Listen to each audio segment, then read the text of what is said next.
a lot of countries, maybe not a lot, but some countries are talking about a strategic crypto reserve. And you being at the front line and talking to the president and the new administration about all crypto matters, what do you think about a strategic crypto reserve for the US, and how do you see that unfold? Yeah. So first of all, thank you for asking. I could, humorously pretend I didn't even know this was a topic in the crypto land after this weekend's drama. But, look, I'll start by just saying that I have spoken directly with the president on some of these things, and it's very clear to me that the president is committed. He understands the value of these technologies. He wants to be the crypto president of the United States. And I think, one of their clear priorities is to undo some of the harmful things the prior administration was doing. You've already seen the kind of rescinding of what's called SAB 121, which is about banks being able to custody crypto. That's a very big deal. I think the momentum, is already there in week one, and I'm optimistic about what we're going to see ahead. On the strategic reserve question specifically, look, I mean, there's almost two questions to think about. One, does it make sense for the U.S. to have a strategic reserve around crypto? And I think that I'm going to leave to the politicians and our elected officials to make a decision on. If we want to maximize the likelihood of that, I think we want to have as much support for that. And by the way, this idea that somehow I was campaigning against a strategic reserve of crypto or even Bitcoin alone is just false. It's just patently false. I think if the U.S. decides to do this, let's maximize what it means for crypto at large. I think this administration, whatever you may think of their particular policies, they have demonstrated repeatedly they are America first. They want to put U.S. technologies first. They want to put U.S. companies first, particularly given how U.S. companies have been penalized over the last 4 years. I think they're signaling they want to help those companies, and so it's frustrating to see the tribalism kind of come to the fore over this past weekend. I think if a crypto strategic reserve exists, I think it only makes sense to diversify beyond just one asset. But look, I have said, as I tweeted yesterday, I think we should advocate, broadly for the industry. XRP is one of those, as it is inherently global, but there are obviously individual companies around the world that are building on the ledger using XRP, and I think that's frankly why we're having an event like today. So the last thing I'll say about this is, it's interesting to me that a small country like Bhutan has already launched a crypto strategic reserve, and out of the gate, they created a basket. And that wasn't that to me. It's just that makes sense. If you want to diversify risk, any financial advisor would tell you, holding different, kind of a basket of assets is going to reduce risk and makes good sense. And again, from my point of view, if we want to maximize the likelihood of it passing through Congress and getting the president's support, I think it only makes sense to be aware of his politics and the things that he prioritizes. But hopefully we don't spend another round of fighting about that one. I hope my tweet yesterday kind of summarizes how I feel about it. Yeah, I think, I was keeping these for later questions, but I think maximalism and tribalism is probably the last barrier for the whole crypto space to emerge. And we've been working really hard. I know, there are some initiatives that we can mention, the Direct Alliance that brought together XRP Ledger community, but also Hedera, Algorand, XRP Labs. Many actors, technical actors, came together to work on solutions that will benefit users. I think that's the way forward, and clearly you've been advocating for that. So thank you for your leadership on that part. But also, everyone in the community needs to understand either everyone makes it or no one will make it. I think that's a strong statement you made. Thank you, David. I do appreciate that, and I think all of us can play a role in helping crypto be successful. I think that some of the rhetoric I heard over the weekend felt very much like 2017 and a lot of misinformation. In my opinion, it was malintent. It wasn't accidental misinformation. It's actually, highlighting fake sources and just having this very zero-sum game attitude. I grew up professionally in Silicon Valley, and I think Silicon Valley, more than any other place, was about, how do we expand the pie? It's not about, okay, am I going to get a little bit larger piece of the pie? In contracting markets, that maybe makes more sense. But in a market like crypto, where I think the opportunities are so large, there's going to be many winners. And it's just, as you already said, I think there's so many areas where we have common goals. And I think it's distracting. And frankly, part of the reason why crypto and blockchain have taken so long to hit a point of legitimacy because we have people out there saying things that just aren't true. Hey, by the way, one more quick point I'll start with you. I know there's some journalists on this session, and I would just highlight that be careful, when you're hearing things, these criticisms are, who are the alleged sources that these people say they have, and what's their motivation? What are they advocating for, and why? And there's just a lot of misinformation that we used to have to spend a lot of time combating that I thought we had moved past. And then over the weekend, I just was like, what happened? Is Back to the Future. Yeah, it's a new cycle, obviously. I'm going to take a new direction here. We have thousands of people connected from the XRP Ledger community.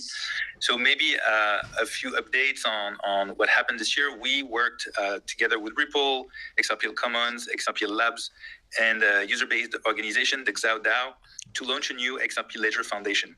So a very direct question on that. What's your view on Ripple's role in the XRP ecosystem alongside the other organizations? Yeah, so look, I'll start by saying that one of the things I think that some of the other L1s have done well is having an effective foundation infrastructure, if you will. The ETH Foundation clearly is an example. Solana Foundation, I think they've had a very positive impact of bringing new developers in and supporting builders, et cetera. And I think this is an area where the XRP community, the XRP family can and should do better. I'll give you, David, a huge pat on the back. I think the XRP Commons has been really fantastic. I know you're still, relatively speaking, new, but I think it's certainly indication of what we think is important, the things we want to support here. So this new foundation, which obviously you're a part of as a supporter, that was launched in November of this past year. Great founding members with you, XRPL Labs, SAO, and Ripple, of course. And I think having a serious commitment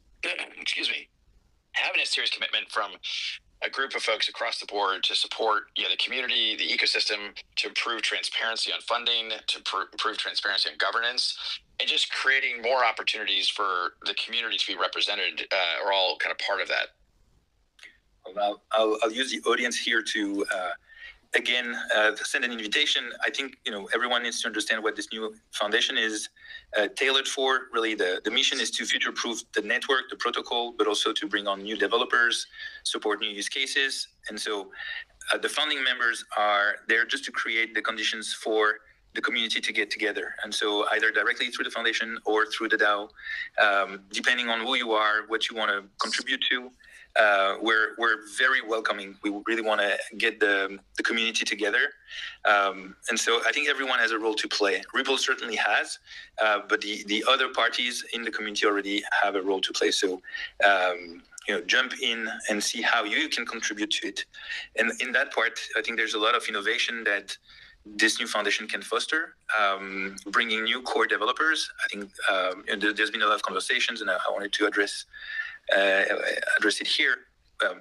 How do we bring on new core developers? How do we bring on new features to the XRP Ledger? A lot relied on efforts by Ripple, efforts by the XRP Labs, and we want more parties to be involved. So with that said, there's a bunch of new features that are about to be rolled out or are being discussed at the moment. So I'm curious to know, from your perspective, what are the XRP amendments that you're excited by? Well, like I was saying, agree with everything you just said. I think one of the things that has been exciting that maybe could have commented on at the beginning is the pace of innovation on XRPL has really been picking up speed. And that is it's very gratifying, and I think creates lots of opportunities for everyone. A few amendments that I'll highlight that have recently passed. Well, I'll say in advance, I'm sure this will not be an exhaustive list, but a couple that, certainly, I guess I'll highlight three.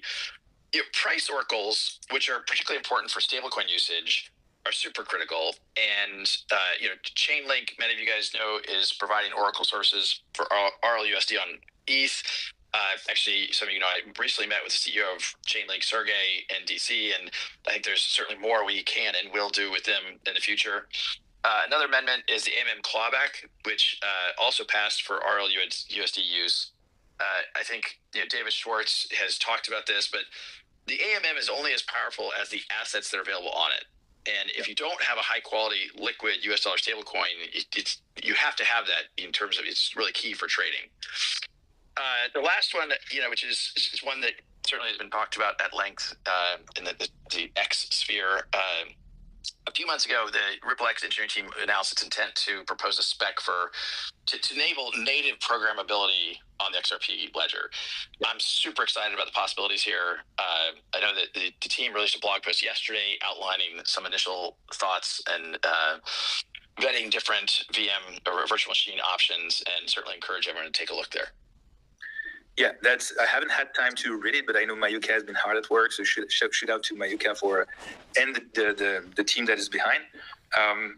I will probably drop a few other amendments that we are excited about. Oracles, clawback are definitely very important. I think in the line of sight that we have the lending protocol coming that a lot of people are excited about. And we've been in discussion with people that are building on other chains that are really looking at what's happening on the lending protocol, because the minute it goes live, they want to get involved, they want to connect, they want to see how interoperable their solutions can be with the XRPL. The atomic batch XLS 56D, I think, that will allow for monetization of applications on the XRPL is also a big one that I know a lot of people are waiting for. And I'll add maybe the XLS 78D that hasn't got enough coverage, I think, is the subscription feature that will let builders launch subscription models on the XRPL. And that one has been led by Chris Dangerfield. I also wanted to give him a shout out for his work. So yeah, exciting time ahead. A lot of innovation happening. Hopefully the foundation will lead a lot of efforts in coordinating all the actors that are building new features. And now I want to be conscious of our time here. We still have time to go. So maybe changing gear to Ripple strategy and Ripple opportunities. What are, you mentioned it's been a 10-year journey. So, I'm curious to know, what were your initial excitements and how has that evolved today? So, it is, I'm coming up on my 10-year anniversary, and by coincidence, I had breakfast this morning with the gentleman who ran engineering in the earliest days of a Ripple guy named Chris Cannon, who's an all-star. And we spent some time reminiscing. And look, for me, joining Ripple, I think a lot of people want to be a part of putting their own dent in the universe and whatever that looks like. It's a kind of quote from Steve Jobs years back. And the vision behind Ripple, and first meeting with Chris Larson, one of our co-founders, the vision around an internet of value is it resonated with me deeply. And, it was one of these things where you're like, okay, this makes sense. It makes the world a better place. And the challenge is, of course, when you talk about these big, impactful visions, is where do you start? Like, how do you get step one? And I've used the comparison of, every marathon, takes a first step. And the challenge is getting the momentum moving in the right direction. And I think one thing I talked about over breakfast is the momentum now is stronger than it's ever been. And I think Ripple, as well as the XRP community, is in a stronger place than we've ever been. I think everybody has felt the frustration, and I certainly chief amongst them, of the headwinds. But, look, from a whole bunch of different ways, I find that we're in this just unbelievable, powerful spot now, and 2025 really could be an amazing year. And I mean that. We talked yesterday about some of the new licenses we have. We have obviously invested a lot globally in licensing. We have over 60 licenses around the world.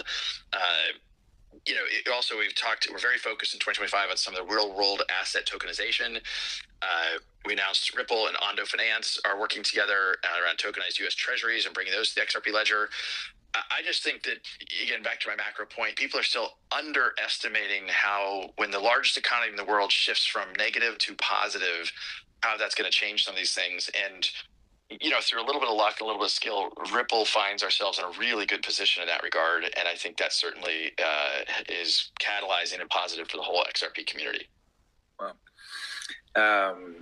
We also feel, very enthusiastic about what's coming ahead. And last year I was thinking exactly the same thing. Like, we've never been so close to the goal of making blockchain mainstream, and this year feels that we're 1,000 years ahead of what happened last year. So really moving forward, we're very confident in what's happening and what's going to unfold this year. I just see that we're closing to 25,000 people in the space. So thank you for connecting. A question that kept coming when we were preparing for this conversation was the different use cases between RLUSD and XRP. Maybe can you double click there and explain or summarize how do you see different individual use cases with one and the other? Yeah. First of all, I think this is important to understand the difference because some misinformation, as again back to the tribalism point, some people I think misinterpreted our view. We remain completely committed to the XRP ecosystem for a whole bunch of reasons. It's an incredibly efficient blockchain, and obviously we own a lot of XRP. We are totally committed. As a reminder, XRP is the native token on the XRP ledger. It's required for gas, reserves, accounts ledger. But simply put, XRP is needed to use the XRP ledger. For Ripple and how we use it in our go-to-market as a cross-border payments, we use it as a bridge asset. It's very, very, very fast and nearly free for kind of per transaction basis. And we use it globally, and when currency conversions are less popular, if there's less liquidity, and that way it can complement a stable coin. So moving to the other side, Ripple has used stablecoins for years, and we were using Tether, we were using USDC. And, as time went by, we kind of asked ourselves, well, given how at one point we said publicly, we were minting 20% of all USDC. And so we kind of asked ourselves, well, wait a minute, could we participate in this market? And I think, while we probably will still use other technologies at various points, I think we felt like there's a real role for us to play here. And look, stable coins are required for on-chain payments. And as more and more assets get tokenized on the XRP ledger, I think stable coins are going to be required. And that's partly evidenced even by the Ondo announcement from earlier today. Well, we have still a lot to explore, and I think there's still a lot of education to do on the usage of RLUSD, and we've seen crazy things happening. People wanted to buy RLUSD for a large amount of money before they were announced. I think people should consider RLUSD as a standout stablecoin, and we'll see the different use cases coming up nicely, and the institutions that will go towards one or the other will do that in accordance with regulation. And so there's more material about it on Ripple website, on XRPL Commons website, on xrpl.org website. So I recommend everyone who's interested in understanding the difference to go and read all the papers that were published earlier. We have maybe time for a last question. I'll go with this one. Maybe not everyone knows the Peanut Butter Manifesto, so I'll just give a short story here. In 2006, while you were at Yahoo, you published a manifesto that has been leaked then to the press and is now known as the Peanut Butter Manifesto. And basically, at the time, you were asking for more focus, more accountability, and more innovation at Yahoo. And so my question here, do you think we're entering a moment where the whole blockchain community has recognized the need for more focus, more accountability, and more innovation? So, I mean, this dates me. I always feel old when this comes up now, but it was something that I'm a passionate guy. I like to get deeply involved in what I'm involved in. So at Yahoo, I felt like we were squandering this opportunity because people forget that Yahoo at one point was much bigger than Google. But I say this inside Ripple constantly because I think it's super important. Right? Yeah, I'm still there. I thought I got to drop or something. All right, I think I'm still there. All right. So I say inside Ripple, sometimes people confuse activity for progress. It's a really important concept that just because you're working hard on something doesn't mean you're moving the ball forward. And I think what happens in crypto, because there's so many compelling opportunities, there's so many bright and shiny objects, you have to pick and focus, and you have to be committed kind of through thick and thin. And when you go through the hype cycles of first it was initial coin offerings, ICOs way back when. Then it was NFTs, and now maybe it's meme coins. And I think Ripple has done a pretty good job, and I'm not saying to give us an A+, but we've done a good job of staying focused and not spreading ourselves thin, and really focusing on how do we make progress, not just for Ripple, but really for the whole community. And I have said it time and time again, like if it's good for crypto, it's good for Ripple. And so part of the reason why I fought the SEC fight was we thought it was necessary for crypto at large. And it wasn't just about Ripple in that moment. So